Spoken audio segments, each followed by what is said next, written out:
On a démarré en 2009 les premières discussions avec Océanium.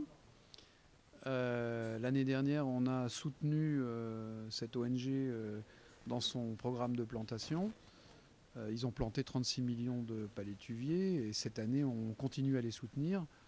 Et il y a de très bonnes chances qu'ils plantent 60 millions cette année.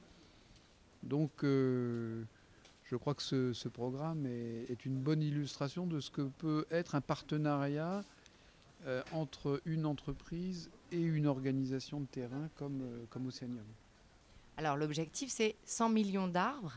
Vous, Danone, vous intervenez comment? C'est pas seulement des fonds, c'est pas seulement du budget. Vous les accompagnez également à Océanium sur le terrain.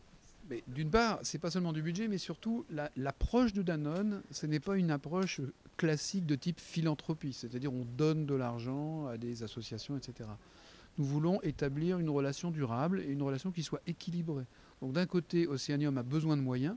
On ne pourrait pas planter dans Casamance ou au Ciné Saloum autant d'arbres sans des moyens. Hein. Les moyens, tu les as vus, c'est des camions, c'est tout ce qui permet de cueillir, de transporter, de planter tous ces arbres avec une mobilisation des villages.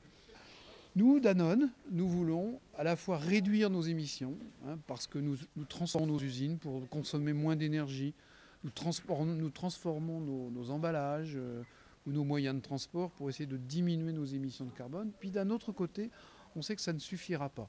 Et si on peut soutenir des projets qui eux-mêmes absorbent du carbone, eh bien on aura joué sur deux tableaux, la réduction et ce qu'on appelle la compensation. Et cette compensation, on veut le faire à travers des projets qui ont du sens pour les gens, pour les populations. Et précisément, c'est ce que fait Océanium. La raison pour laquelle les populations de Casamance plantent la mangrove, c'est tout simple. C'est parce que la mangrove, c'est de reproduire le poisson. C'est ce qui permet de protéger les rizières contre le sel.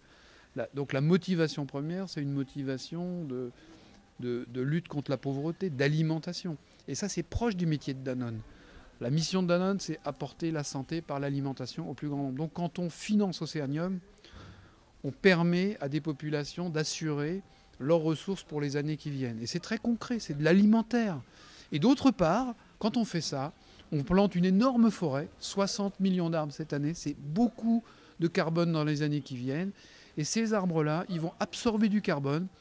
Et ce carbone, c'est autant de moins dans l'atmosphère pour ralentir le réchauffement climatique. Donc il y a un lien entre ce que nous faisons dans nos pays et ce qui se passe au Sénégal.